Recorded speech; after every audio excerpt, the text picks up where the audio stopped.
Again, welcome to the African American Initiative of Kentucky, actually. This is one of our summits, and again, today it's on a case for reparations.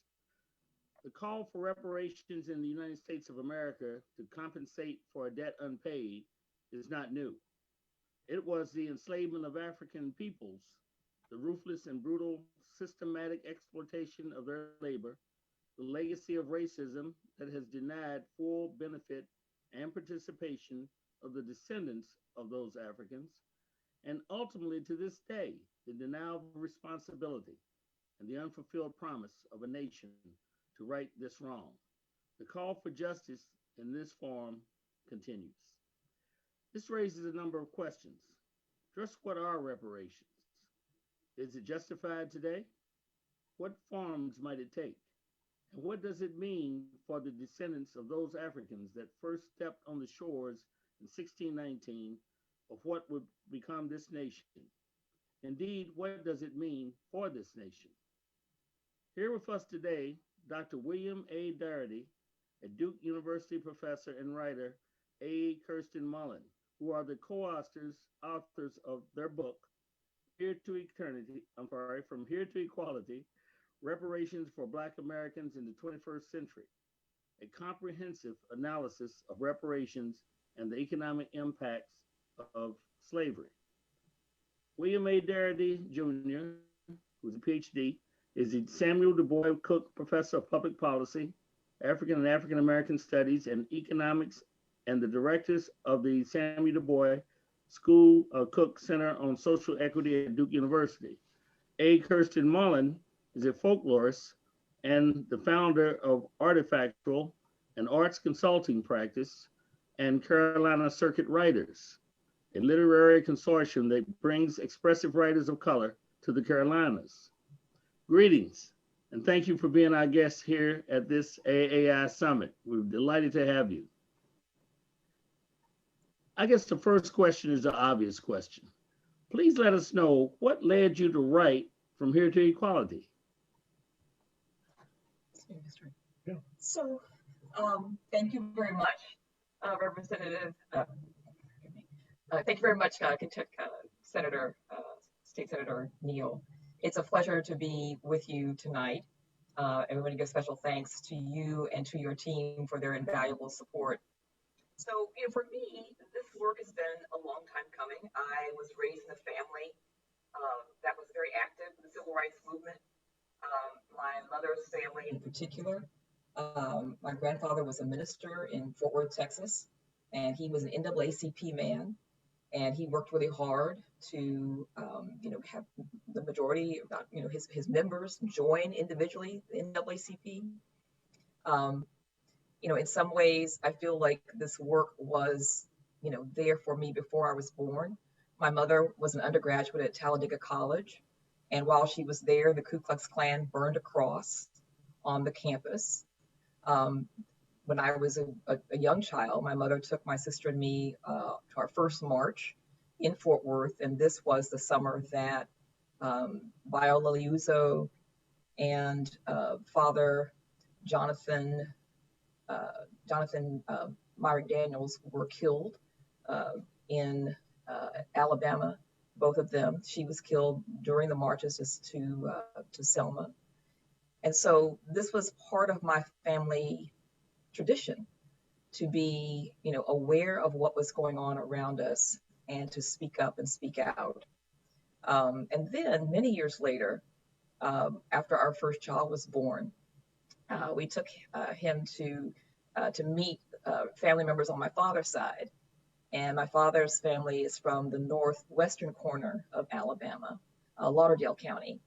And my grandfather pronounced our son the fifth generation. And it took me some time to understand, the full significance of what he meant. Aiden was born the fifth generation since slavery in our family.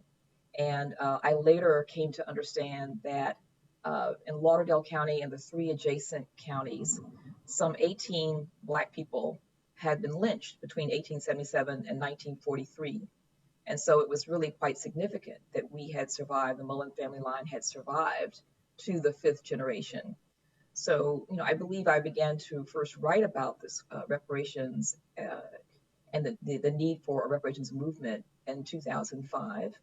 And then we began about a decade ago on this book project.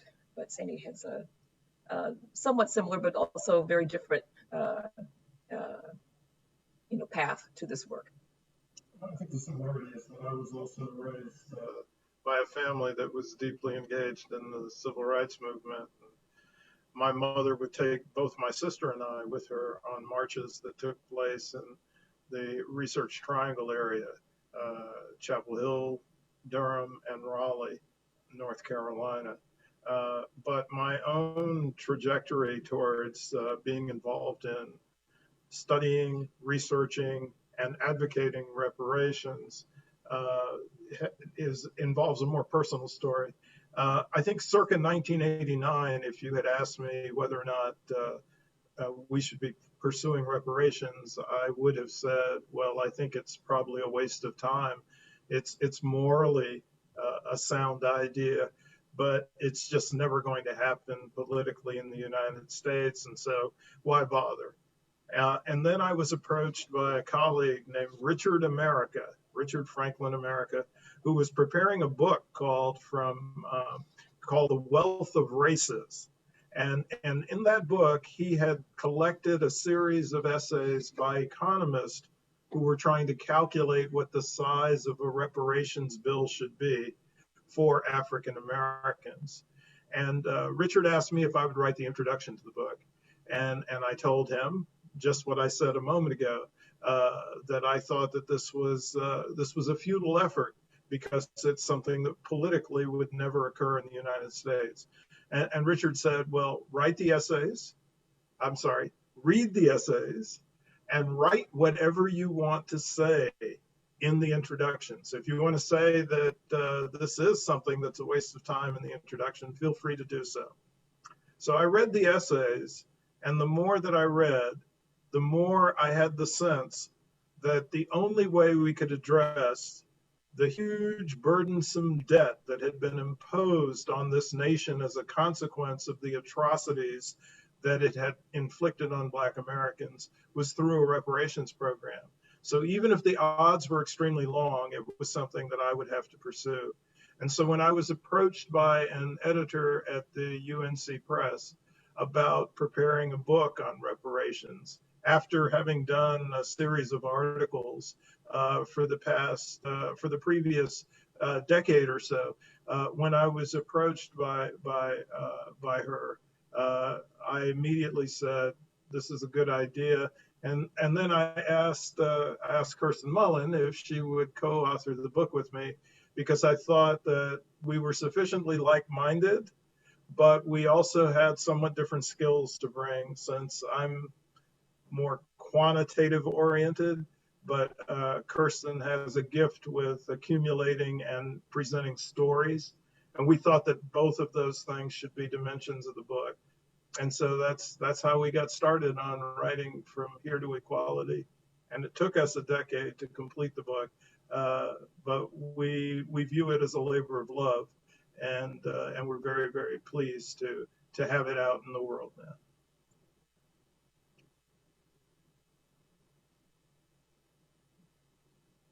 He's on mute. He's on mute. So let me ask you this. So you spoke to how difficult it was, and you thought this was more of a pipe dream of someone going into it. That's my phraseology. Is it just as difficult today dealing with this particular subject matter? In terms of, think of it racially, for instance, in terms of the white community, as I understand it, there's a lot of resistance in terms of accepting this for various reasons. And even in the Black community, it's more acceptable, I believe, in the younger generation. How do you see it? Well, it certainly is the case that opinions have changed, have evolved over the last 20 years. A survey that was conducted approximately 20 years ago indicated that some 96% of whites oppose the idea of reparations. And that number as recently as 2 years ago, was closer to 84%. So the numbers are trending in the right direction. And today, there's evidence that suggests that more people are interested in some kind of program that alters the racial wealth gap. We also know it is the case that younger Americans are far more supportive of the idea of reparations for Black Americans. So things are changing. I think this is it's a movement that presents a lot of challenges, but there's also great promise. And I think the great things in this country have always presented in this way. The most recent study that we've seen on people's attitudes was taken after the COVID-19 crisis began and after the wave of protests that were associated with the murder of George Floyd, which was just one many heinous murders that have been conducted via anti-Black police violence in the United States. But the most recent survey that's been taken in the aftermath of those events actually indicates now that only 61% of white Americans are opposed to reparations for Black Americans. To the extent that that survey is credible and that result is sustainable, that represents a major sea change. But in terms of our own commitment to this path, we decided a long time ago that regardless of how long the odds, this was something that we were going to pursue. And the analogy that we like to use is the argument that if this was 1819 in the United States, you probably would feel that slavery would never come to an end.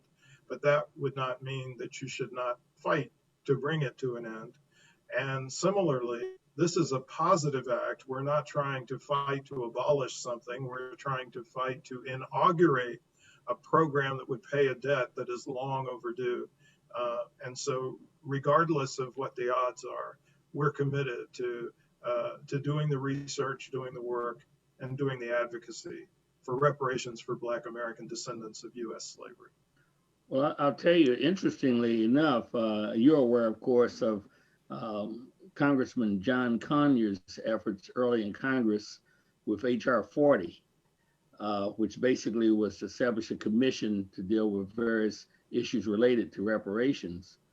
But then understand that the United States Conference of Mayors in their 8th annual, and he called all kinds of resistance on that, of course, but their 8th annual meeting passed a resolution in support of H.R. 40, which is interesting. Because now we're seeing that the big city mayors, at least, but actually across the board, and not to mention what's happening in North Carolina, I believe it is Asheville, North Carolina, which may not be exactly what you're talking about, but at least the expression of acceptance seems to be there. So all of these measures, all these resolutions are not the same. They're not all advocating for the same thing. And I would like to, describe what has happened in our city of Durham, North Carolina. So our mayor, Steve Schewel, advocated for a national program of reparations. And there's a resolution that was passed in March unanimously by the city council. And it is significant because it calls for the creation of a coalition that would petition and lobby Congress for reparations for Black descendants of U.S. slavery. And there are three aspects of it that are not replicated in these other bills. It's focused on not just reparations for slavery, but also for Jim Crow and for the atrocities that continue to this day. It also looks at the elimination of the racial wealth gap. It speaks to the importance of direct payments to the eligible recipient. And it also calls for a dramatic revision of H.R. 40. H.R. 40, absolutely, you're correct. It does call for the enactment of a study commission to look at the question of reparations for Black American descendants of U.S. slavery.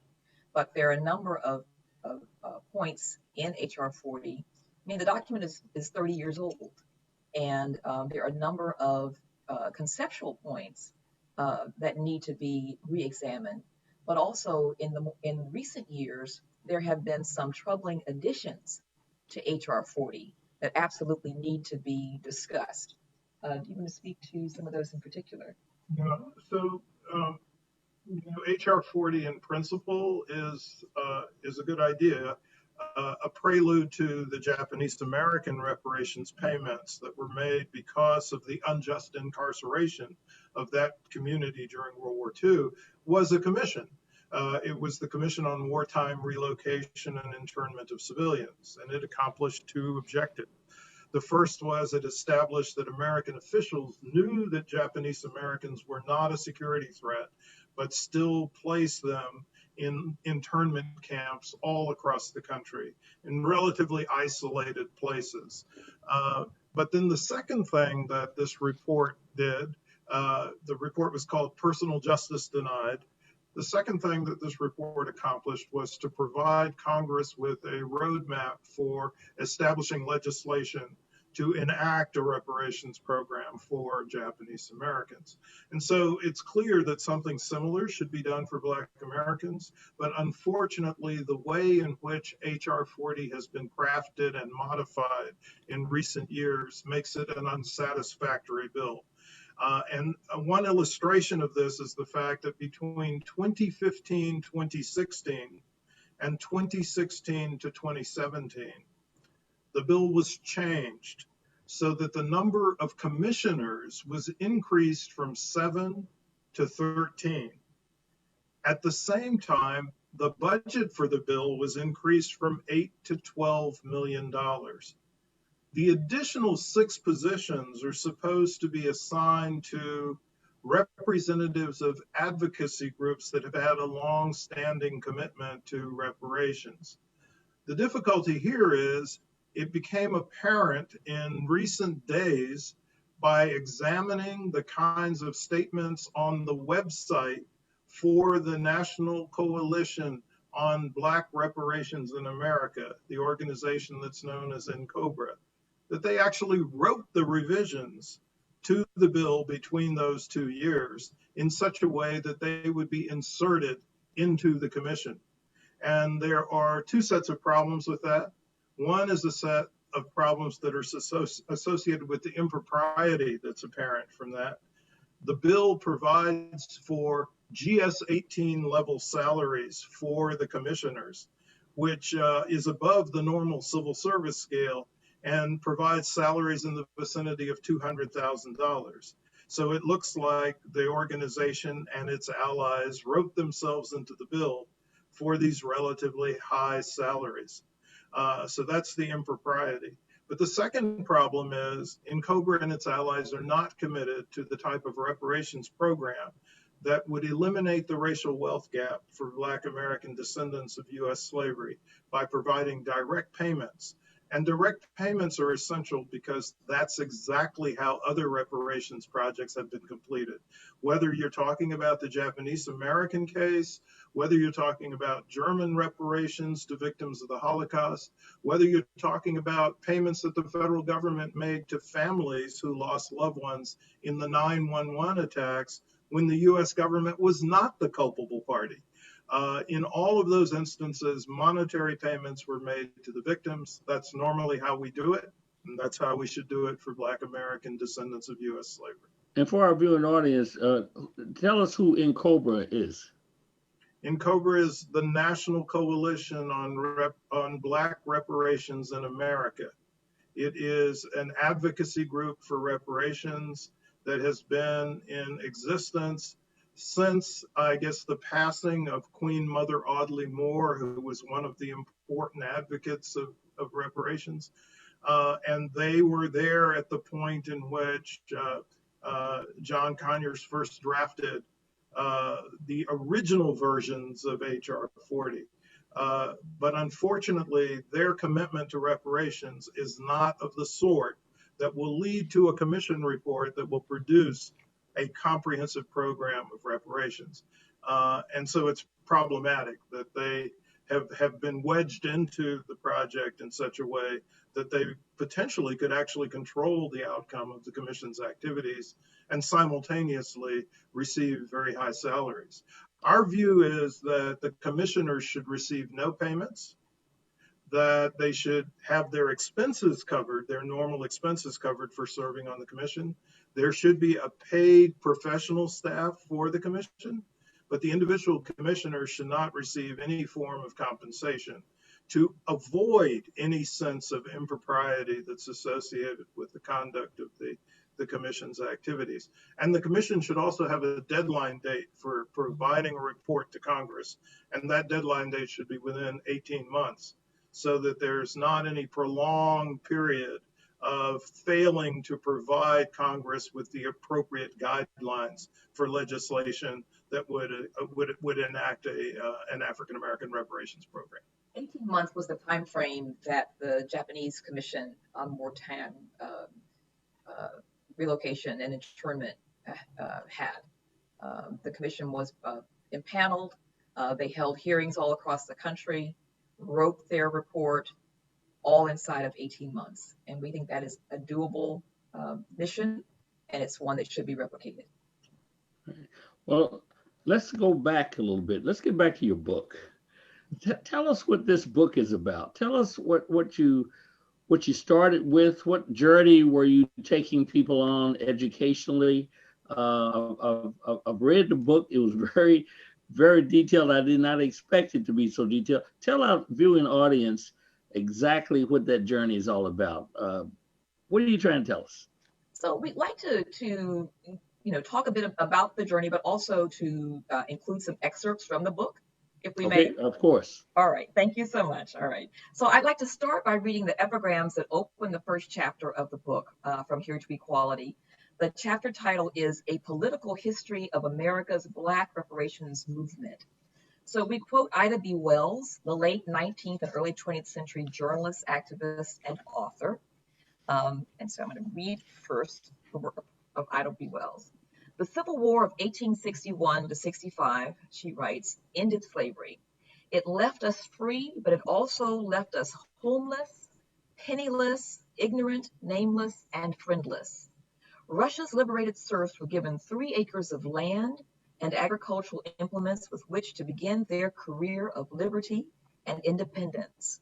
But to us, no foot of land nor implement was given. We were turned loose to starvation, destitution, and death. So desperate was our condition that some of our statesmen declared it useless to try to save us by legislation, as we were doomed to extinction.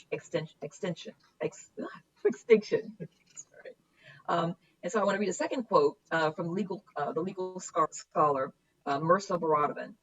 And she writes, Black reparations are damages for America's broken contract with Black people. That's Mirza Baradovan. All right. So then Sandy and I write, just as enslaved Africans were the first abolitionists, liberating themselves and their families whenever possible, so too were Black Americans, the nation's earliest architects of reparations. American reparations advocates were motivated by the federal government's failure to fulfill its promise of an endowment of 40 acres and a mule to the formerly enslaved, made on multiple occasions toward the end of the Civil War and in the years immediately following 1865. When General William T. Sherman and Secretary of War Edmund Stanton, actually, I want to switch over to another. We tell this story 2 different ways, and I want to move to a second telling of it here. All right. So Sherman's plan had begun to take shape in 1865, 3 months before the final battle of the Civil War was fought, when he and Secretary of War Edwin Stanton met in Savannah, Georgia, with 20 Black leaders, ministers, and church officers primarily, to discuss the plight of the state's freedmen. The leaders selected former slave and Granville County, North Carolina native Reverend Garrison Frazier, 67 years of age and a minister for 35 years, to be their spokesperson. He had managed to purchase his and his wife's freedom 8 years earlier with $1,000 in silver and gold. When asked to define the institution of slavery and state his understanding of the Emancipation Proclamation that President Lincoln had issued January 1st, 1863, Reverend Fraser replied, quote, "Slavery is receiving by irresistible power the work of another man and not by his consent. The freedom, as I understand it, promised by the proclamation, is taking us from under the yoke of bondage and placing us where we could reap the fruit of our own labor, take care of ourselves, and assist the government in maintaining our freedom." When asked how the freedmen proposed to provide a livelihood for themselves, Reverend Fraser responded, quote, "The way we can best take care of ourselves is to have land and turn it and till it by our own labor. That is, by the labor of the women and children and old men, and we can soon maintain ourselves and have something to spare. And to assist the government, the young men should enlist in the service of the government and serve in such manner as they may be wanted. We want to be placed on land until we are able to buy it and make it our own." So when asked if preferred to live among whites or solely among blacks, Reverend Fraser indicated that while he could not speak for the other ministers, he preferred to live among blacks, quote, "For there is a prejudice against us in the South that will take years to get over," end quote. When questioned separately, all but one of the ministers, freeborn Baltimore, Maryland native James Lynch, 26 years of age, indicated that they would prefer to live among only other blacks. Okay. So, all right. So now we're going to switch and talk specifically about, the merits. What exactly was in the offing with these 40 acres. So. Well, what was in the offing of the 40 acres was the provision of restitution to the formerly enslaved. And in Sherman's Special Orders number 15, which was issued, I think, virtually the day after he met with the group of black leaders in Savannah, Sherman essentially allotted 5.3 million acres of land stretching from the Sea Islands and Charleston, South Carolina, to North Florida as a territory that was supposed to be settled by the formerly enslaved. Now, there's some ambiguity over whether or not they would have had to pay something for the land or not, but whatever they would have had to have paid was going to be significantly below the market price or the market value of the land, because the objective was to give them a stake in American life, an economic stake in American life as they started their lives as free people. So approximately 40,000 persons were settled on 400,000 of the acres, a small proportion of the total 5.3 million that was assigned. But before the remaining parcels of land could be assigned to other formerly enslaved folks, President Andrew Johnson, Lincoln's successor after Lincoln was murdered, reversed the policy altogether. He restored the 400,000 acres of land that had been allotted to the former slaveholders, and also precluded or prevented the additional territory from being assigned to the formerly enslaved. So we had a situation in which, rather than 40-acre land plots, the folks who had been subjected to slavery and who had emerged into freedom were given absolutely nothing in the form of restitution. And at the same time, the United States government, via the Homestead Acts, was increasingly providing 160-acre plots of land to white Americans who were conducting the role of being colonial settlers in the western part of the United States on territory that had been taken from the native population. These 160-acre land grants, I think, were distributed to upwards of 1.5 million white families. And so today, there are at least 45 million living white Americans who are beneficiaries of those land allocations to their ancestors.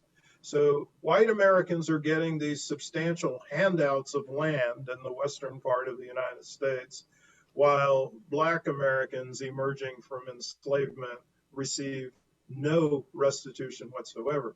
Now, in our book, we want to emphasize that the case for reparations is not limited to slavery, although slavery clearly was a deep, deep atrocity. But we want to emphasize that we have to think about the period following slavery as counting on the ledger for the atrocities that are relevant to a case for reparations.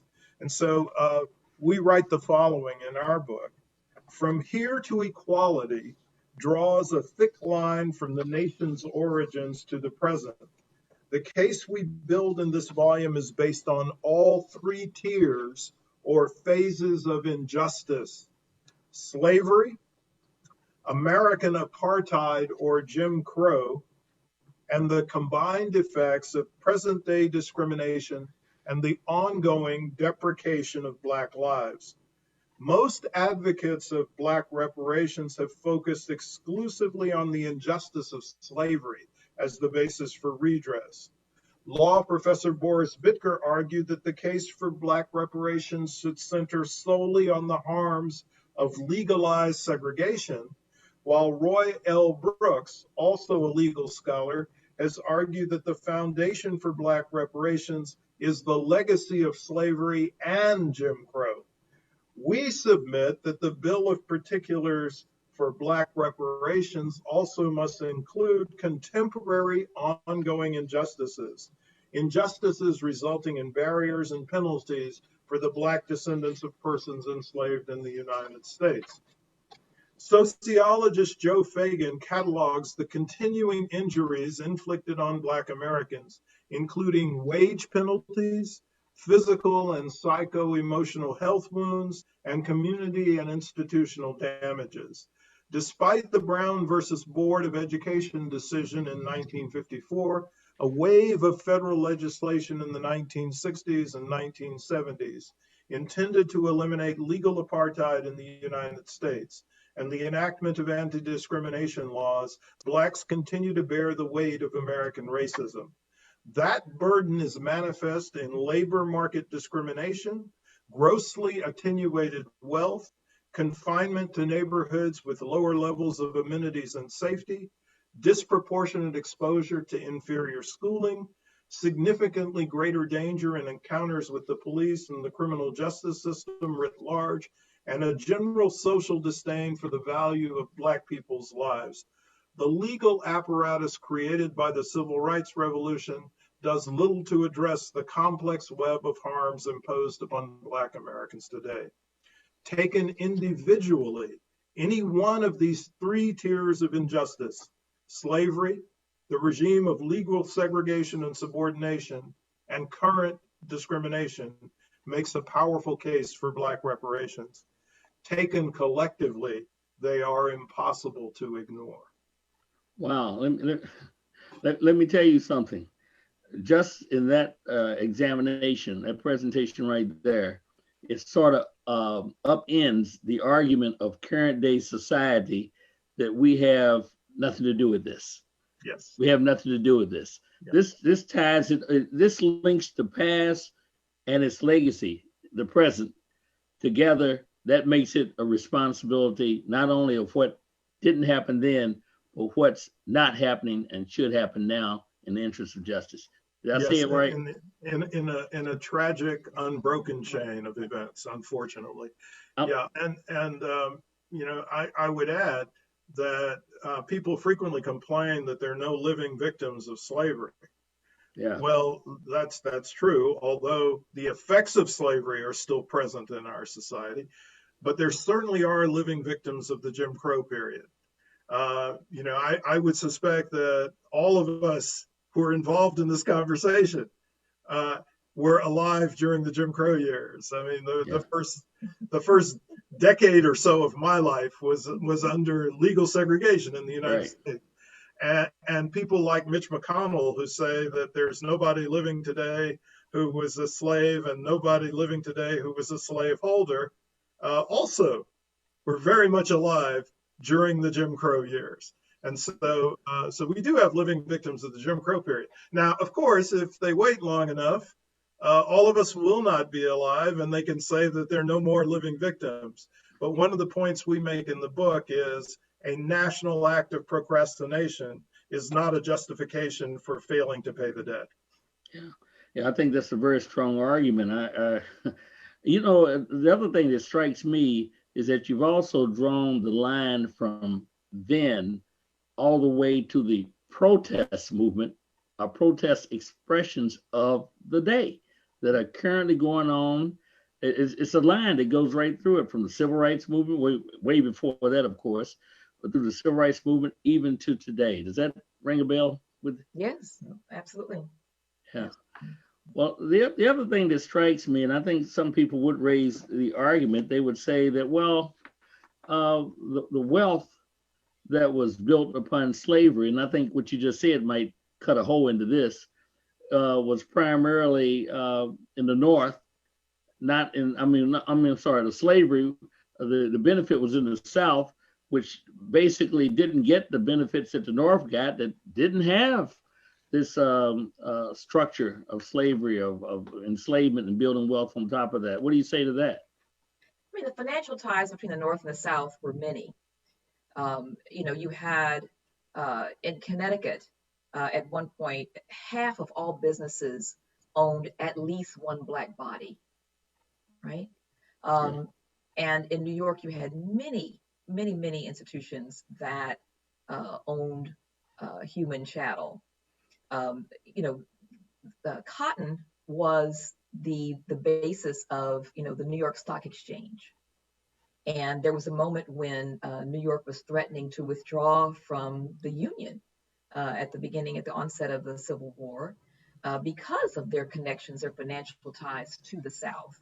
But you have this huge textile industry in the North that existed because of slave-grown cotton. The piano industry.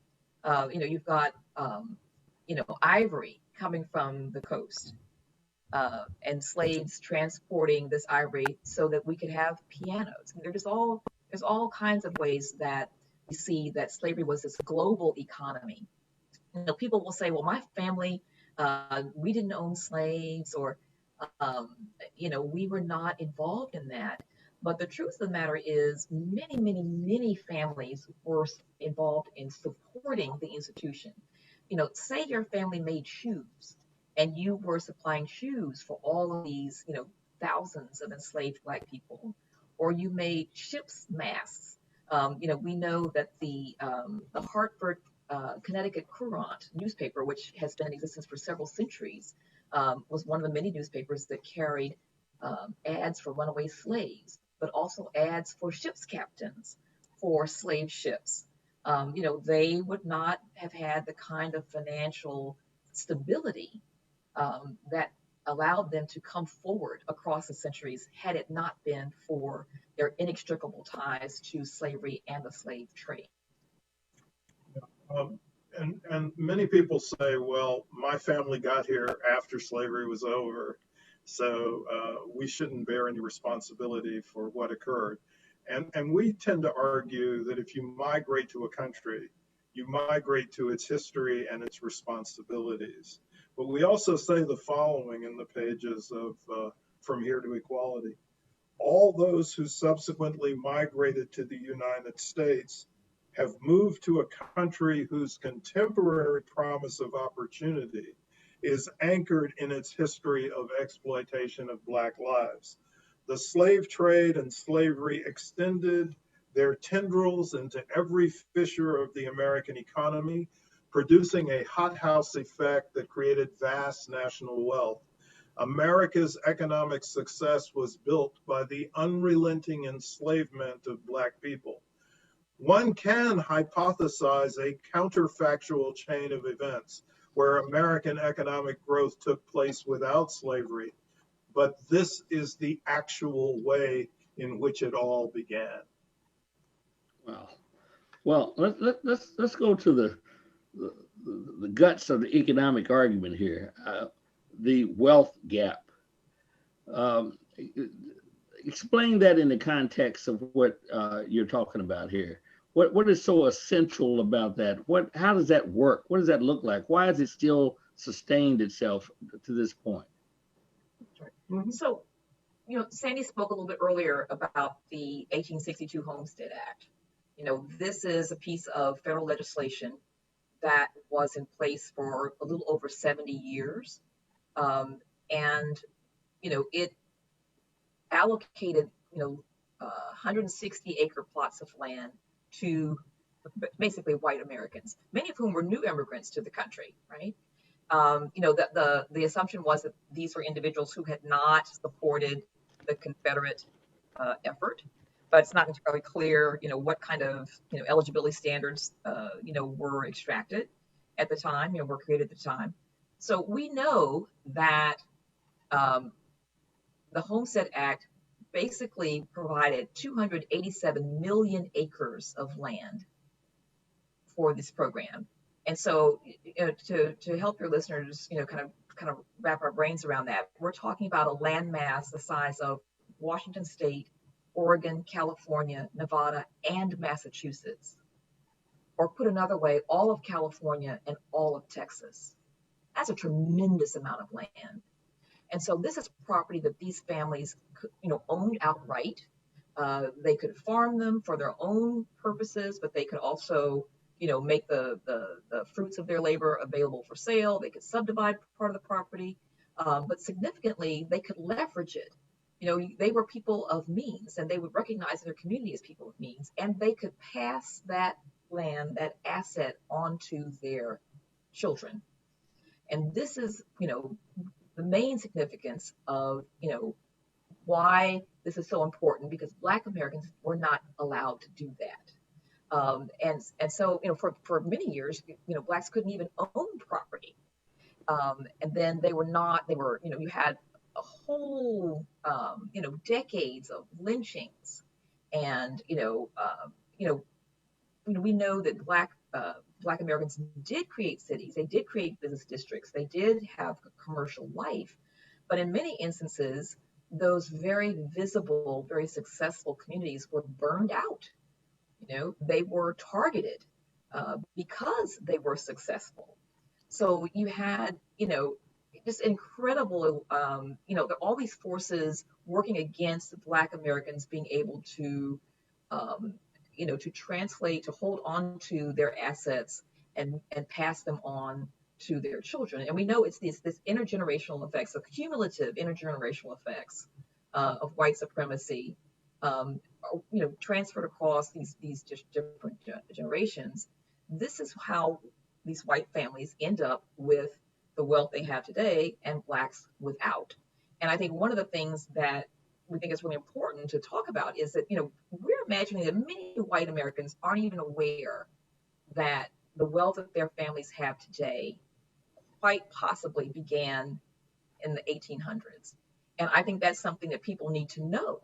And I would hope that they would feel differently about how they got to be, where they are, and that they would feel differently about the deprivations of Black Americans alongside, their families' gifts of largesse from the federal government. Yeah, it's this wealth gap. We actually should share what the magnitude of the wealth gap is.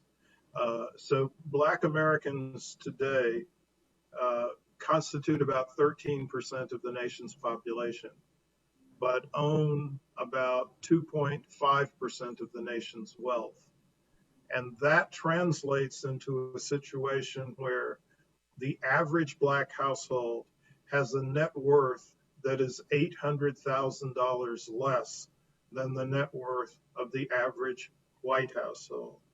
The average Black household has 1 cent to every 10 cents of wealth that's held by a white household. And as Kirsten is suggesting, the origins of this gap are not something that's attributable to stupid decision making by Black folks or dysfunctional behavior on the part of Black folks. The origins are associated with national policies that gave white Americans a stake in American life, an economic stake in American life that Black Americans were not given. And so Kirsten has talked about the period where the 40 acres were not allocated to the formerly enslaved, but 160-acre plots of land were given to large numbers of white American families.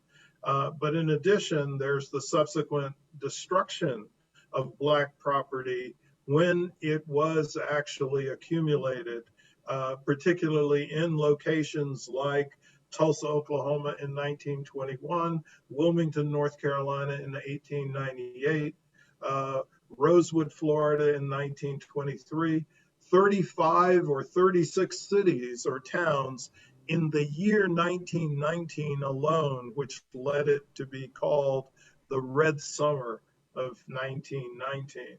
And then in the 20th century, there were a set of public policies surrounding home ownership that led to strong advantages for whites that Blacks were denied.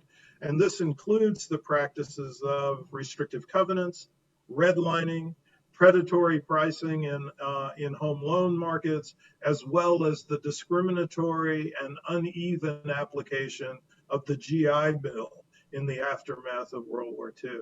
So it's public policy that has created the racial wealth differential, and it's public policy that must be mobilized to correct it through a reparations project.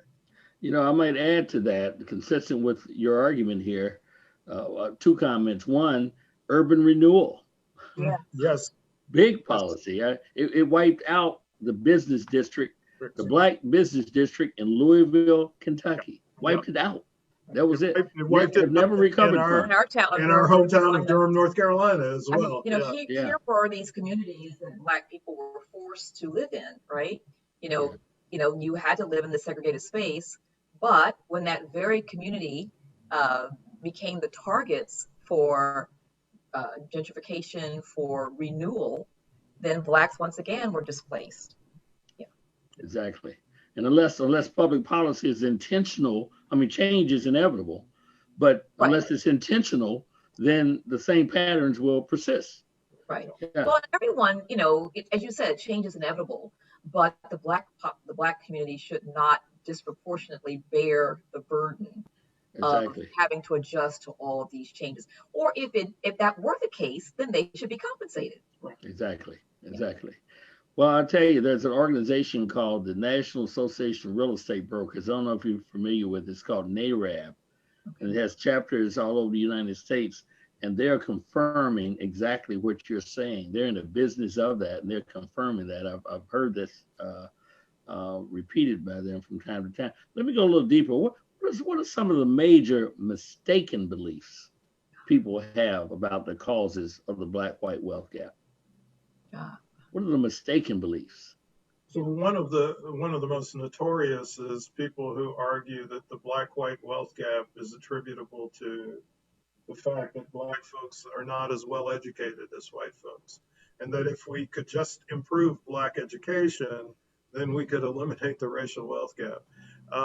Now, keep in mind that our emphasis is on the idea that the racial wealth gap is a consequence of parents and grandparents transmitting resources to subsequent generations, and Black parents and Black grandparents not having any significant amount of resources to transfer to subsequent generations because of the denial and deprivation of wealth accumulation for the Black community.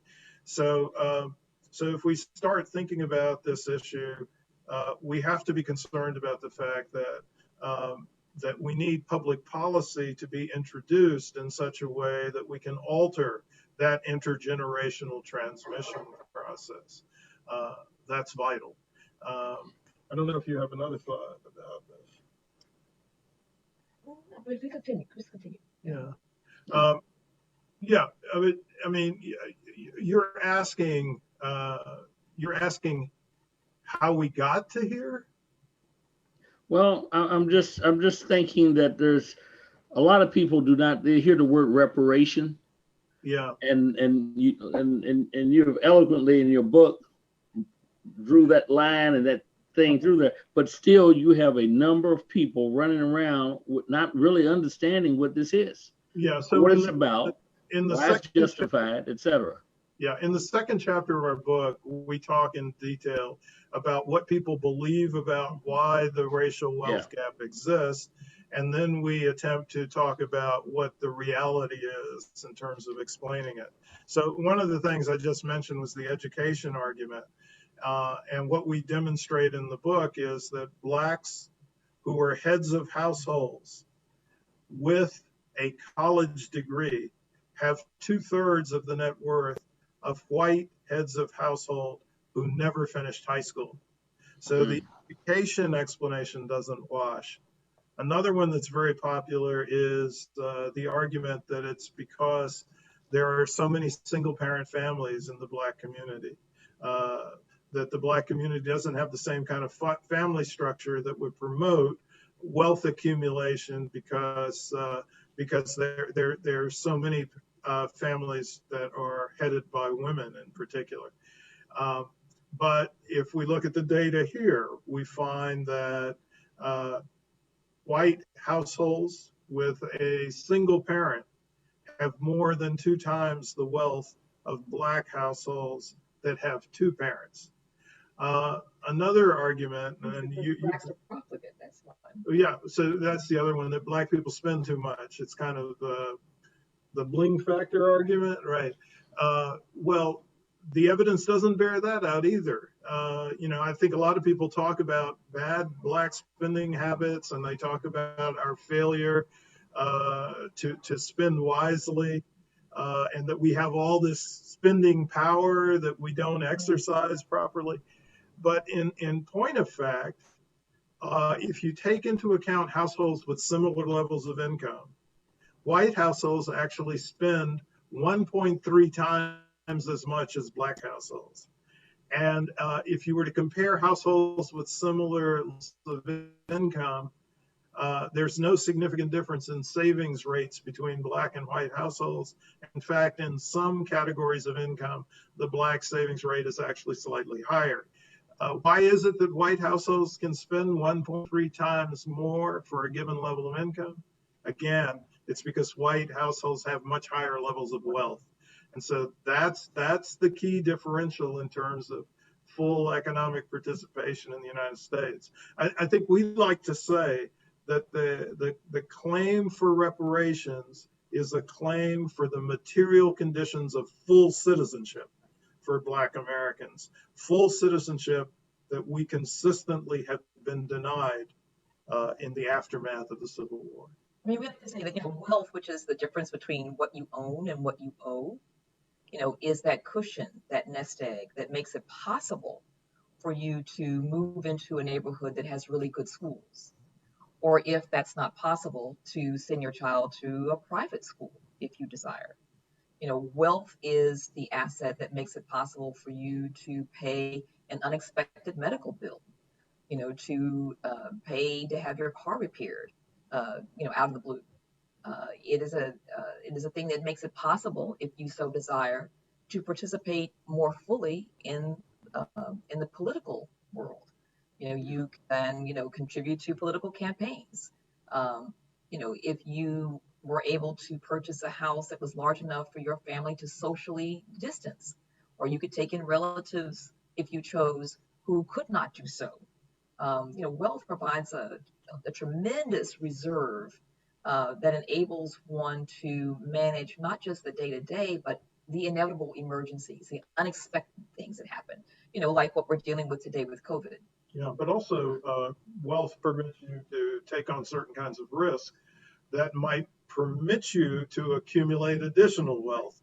So if you want to start your own business or you want to acquire a business, your capacity to build it and to sustain it is much greater if you have the cushion of prior wealth to support your efforts.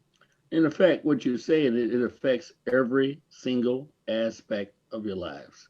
That's right. The flexibility you have. We have with us today Dr. William A. Darity Jr. and A. Kirsten Mullen, the authors of From Here to Equality. and they're giving us a talk about what reparations about. In fact, they indeed are making the case. I want to move on. Oh, and by the way, WLOU is simulcast at this time throughout this particular piece, and I want to put up a question that's come from a caller from the station. It says, do you know what a comprehensive program would look like? A comprehensive program of reparations? Yes, for reparation. Yeah. I think we do. Okay. That's one of the big points of our book, is that in the final chapter, we try to sketch what a reparations program, how you might execute a reparations program. I think one of the starting points must be identifying who is eligible to receive reparations. In our book, we suggest that there should be two criteria. The first is what we refer to as a lineage standard, which is an individual would have to show that they have at least one ancestor who was enslaved in the United States. And then the second is what we refer to as an identity standard, which is for at least 12 years before the enactment of a reparations program or the enactment of a study commission for reparations. An individual would need to show that they self-identified as Black, Negro, or African American on an official document. And we usually suggest that what people could do is make their response to the race question on the census public information to provide evidence that they so self-identified. The second thing is that a reparations project should be designed in such a way that it would erase the racial wealth gap. This means that we would require moving the Black share of the nation's wealth from 2.5% into a consistent proportion, at least into a proportion that's consistent with the Black share of the nation's population, so closer to 13%. And that would require at least 10 to 12 trillion dollars. So that would dictate what the minimum bill is for the reparations project. And then the third thing that we emphasize is that the way in which you close that differential is by providing direct payments to the eligible recipients. We are receptive to the idea of a reparations fund being used for multiple purposes. Maybe some of the funds could be used to support historically Black colleges and universities, but the primary use of the funds must be direct payments to eligible recipients, not necessarily cash transfers per se, but at least the provision of trust accounts or endowments for the eligible recipients that would enable them to build wealth. I don't know if there's some other attributes. But there's also the memory issue, right? So, well, two things I was thinking about. People have said, well, gosh, how will I determine, that I'm eligible? And so one of the things that, could happen is that the commission would create an agency, a genealogical agency that would assist, individuals with making their claims or help them to conduct that history. But the second piece, remind me again. It concerns memory. Yes. Memory. And so the other piece, we recognize, Senator, you talked about this yourself, the sort of what we call dismemory. There's been kind of a systematic work of forgetting and distorting our history, misinformation campaigns. And so we think that just as the Commission on Japanese Reparations provided for funds for education, we should also do the same for the Black Reparations Program. Now, it's instructive that the funding that was allocated for the Japanese Americans education campaign was dramatically gutted. Ultimately, it was decreased by about 90%.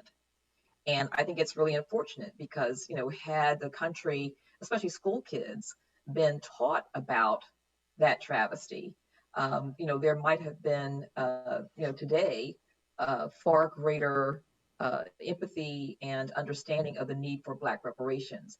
But an education program, and we would suggest that, curriculum be written for grade schools, and that America's actual history be taught at least for 3 generations continuously, so that hopefully 100 years from now, Americans are not having the same conversation. Wow. Well, let me ask you this. This is way out there, but you're an economist, Dr. Darity. With the allocation of funds now, let's say to our big cities, the challenges that we're having in our big cities, that particularly in depressed neighborhoods, for lack of a better term, economically depressed neighborhoods, what would the attention focus this direction be in terms of its benefit, or would it distract? Or are you advocating that those types of policies, fiscal policies, that are used to target communities that are in need or depressed, be abandoned, modified? How would that work? I think we like to make use of a quotation from Malcolm X, where he talks about a person who has a knife plunged into their back. What he says, 9 inches maybe. Yes. And he talks about the knife being pulled out, and he distinguishes pulling the knife out from healing the wound. And from our perspective, reparations is healing the wound. But of course, it is important to pull the knife out. That is to stop the harms from continuing. And so if you're talking about programs that are supposed to provide conditions in communities that they always should have received, we're talking about pulling the knife out. That's different from compensating them for the harms that are a consequence of their deprivation of those conditions. We don't subscribe to a scarcity principle that would suggest that you have to choose between doing one or the other. We certainly think that this nation has the capacity to finance, finally, a program of restitution for Black Americans, 155 years overdue, but also address the set of harms that are ongoing, where the knife needs to be pulled out also. So we think that the federal government has the capacity to spend on an extensive variety of these initiatives, and they could do so without having to make any significant increase in taxes. The only barrier to additional federal spending, unlike state and local governments that are constrained by their tax base, the only barrier to additional federal spending is the inflation risk. And in chapter 13 of our book, we talk about a number of ways in which a reparations program could be administered that minimizes the inflation risk. And so I guess our answer is you do all of the above. Both and. Right. And we don't view them we don't view these types of projects as substitutes for one another. Well, you're certainly addressing the question of redress or restitution, but you also raised the question of acknowledgement, including a national apology. Explain exactly what the significance of that is. I think it's important for the perpetrators of these atrocities, to acknowledge their role, right? To be very clear that, this is not a figment of Black Americans' imagination. There were a number of things that occurred. The U.S. government, both through its policies, but also through its silence and its inaction in many instances, helped to perpetuate these atrocities. So, this is a moment when, individuals would sit down and talk about what it means to get to the other side. What would healing look like? But we are very clear that that is not sufficient. It shouldn't stop with acknowledgement. Acknowledgement is very important. this is one of the difficulties that we have with the lost cause. There was not an acknowledgement on the part of the Confederates that they had lost the war. And in fact, they moved ahead in the decades, especially the half century anniversary of the Civil War. They began to behave as if they had won the war. This is a period when we start seeing these monuments popping up all over the place. I was stunned to see that there are 41 Confederate monuments in the state of Kentucky. And Kentucky we just pulled down one in the state capitol. Excellent. Jefferson Davis. Interesting. Yeah. I mean, Our governor did that one. Kentucky's a state that had far more Union soldiers than Confederate. So it's like, why were there all of these Confederate monuments? It doesn't make a lot of sense. And Kentucky also was the only state that did not secede, that had more than 20% of its families that were slave owners. Yes. Exactly. So, I think, it is important for, we say to families, individuals, do your family history, do some research, and find out really what was going on with your family during the antebellum period. Because most people, haven't done that work. And I think they will be surprised when they do to discover, the extent to which slavery and the slave trade affected their families. I mean, if you're a long-time family that's been living in Mississippi or South Carolina, there's virtually 100% odds, if you're a white family, that your family owned slaves during the course of the antebellum period. Yeah. Well, Kentucky had a very special role in that whole slave piece, because it became the state became the auction block at one point. That term, selling slaves down the river, or being sold down the river, that came from the experience and the involvement of Kentucky and their role, what they played. But you also said something else, and I think that, quite frankly, South Africa, the experience they had in South Africa with the Reconciliation Commission and so forth, you go to this question of closure and atonement, the necessity for that. What's that all about? Why is that necessary? So the case of South Africa is a complicated one, in that, as far as we're aware, the goal was not eliminating the wealth gap. I don't think the wealth gap was even discussed. The focus seemed more about creating a record of the atrocities that were committed against individuals and communities. And I think, some of the families that entered in good faith with that process were disappointed to learn that was the primary goal. I mean, I think they believe, many of them, that it was important to record that information. But there were also instances when it almost appeared that they were debating the facts on the ground and giving equal weight to the perpetrators, which was a horrible thing to do, on top of, the atrocities that had been committed against, a whole country. So, the lesson there is that, a reparations program would need to focus on dramatically altering the state on the ground of the victims of these harms. So that's really important.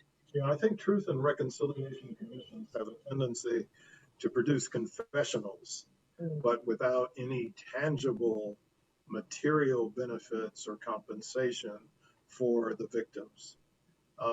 And as Kirsten pointed out, the way in which it operated in South Africa, it treated the perpetrators of apartheid on an equal footing with the individuals who were victimized by apartheid, and that's insane. It's like Haiti paying reparations to France, which is what they had to actually do. happened. Yes. Yeah. A very interesting thing that you pointed out, and I think is pretty clear, is the United States government's policy machine, how it was so complicit in this process from beginning to end. Yet, aside from people feeling individually, personally responsible or liable for their ancestors, certainly this government, rooted in the Constitution, living up to its principles, has a absolute responsibility to do exactly what you're talking about, right or wrong. Yeah, for us, I'm sorry. For us, this is not a matter of individual or personal guilt. This is not a matter of taking money out of a white person's pocket and putting it in the pocket of a Black American.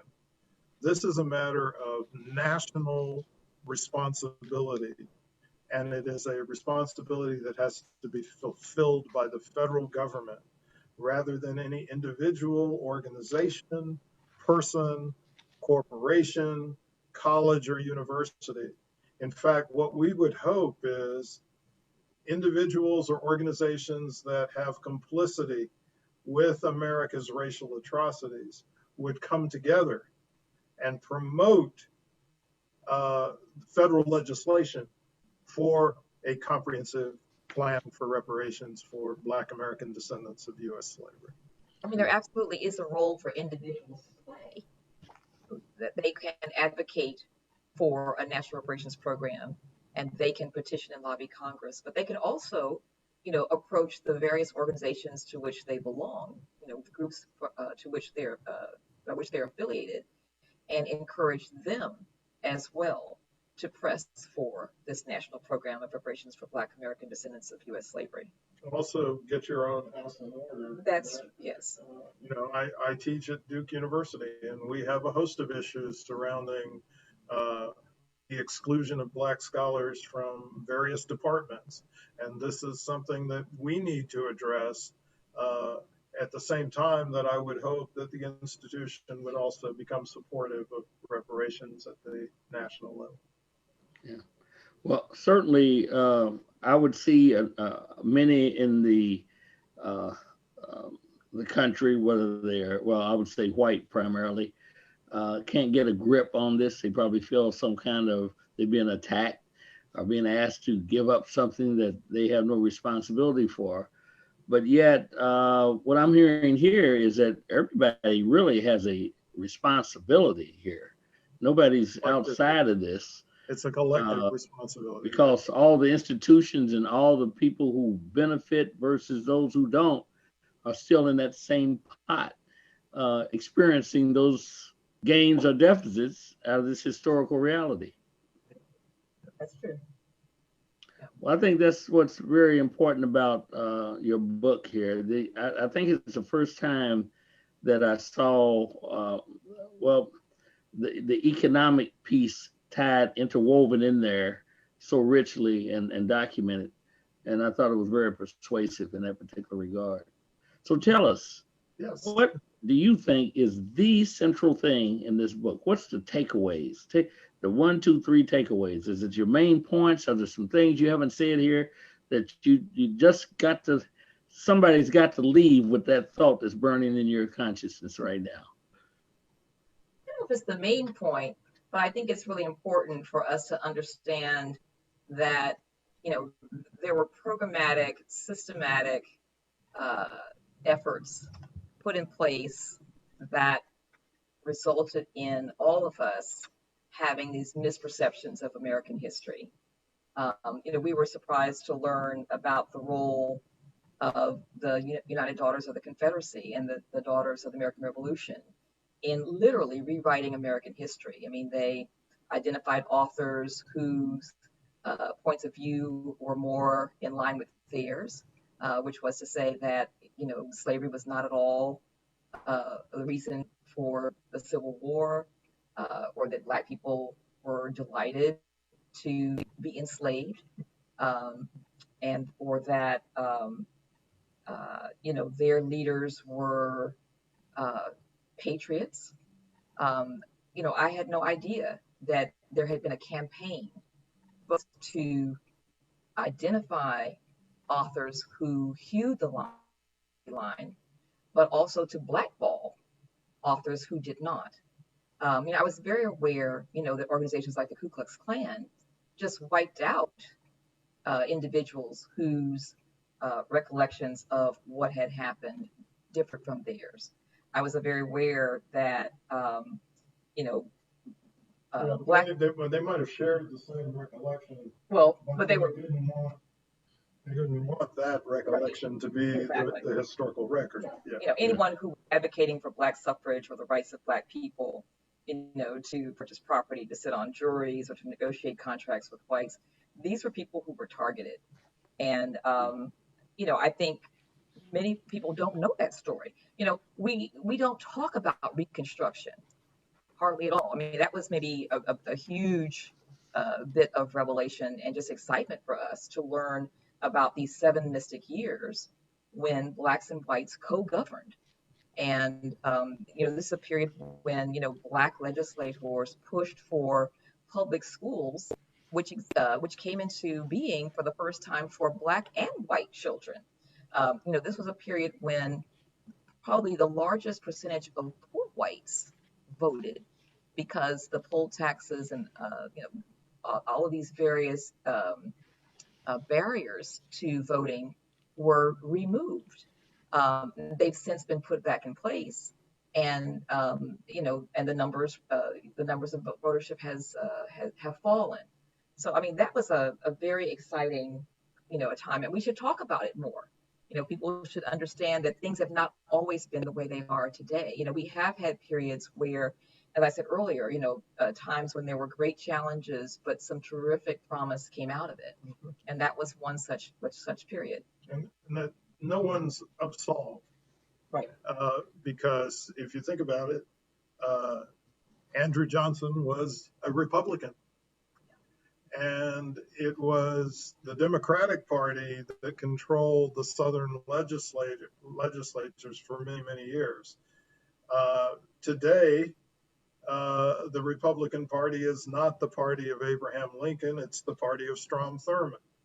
And so both sides of the aisle bear huge responsibility for the social policies that produce the kinds of inequalities that we're talking about. And I think in the process of writing our book, that became crystal clear to us. Yeah.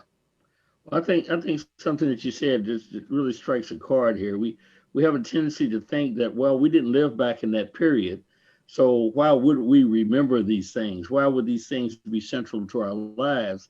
And yet, actually, systematically, information has been left out. It's been conveniently written in a way that favored the dominant society, and sort of put to the side those things that we're talking about today. And a good example of that is looking at Woodrow Wilson, President Woodrow Wilson.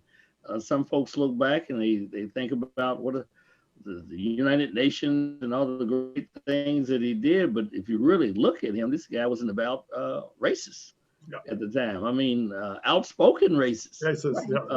You see, and who supported policies, the exact policies that you're talking about now that have held Black folks down and compromised their position.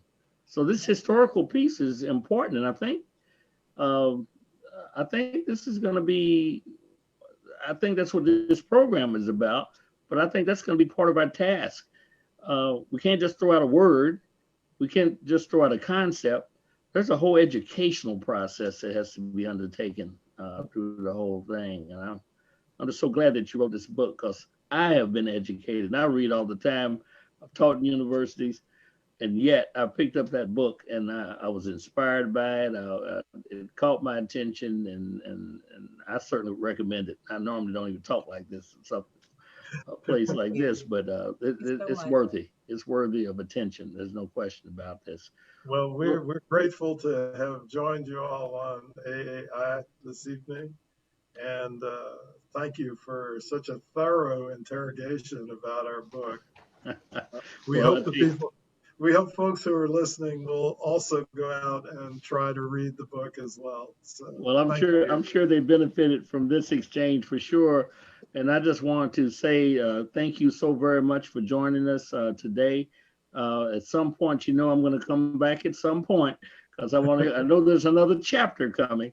So We're going to want to be kept up on that as well. So I want to thank all of the listeners today. I want to particularly thank our special guest, Dr. William A. Darity Jr., and our special guest, Kirsten Mullen, for not only the work that they're doing, and they continue to do, but coming to grace us with that information here today. So for the African American Community Agenda Initiative, also known as AAI, we want to bid you a good evening and thank you for joining us. God bless. Good night. Good night. Good night.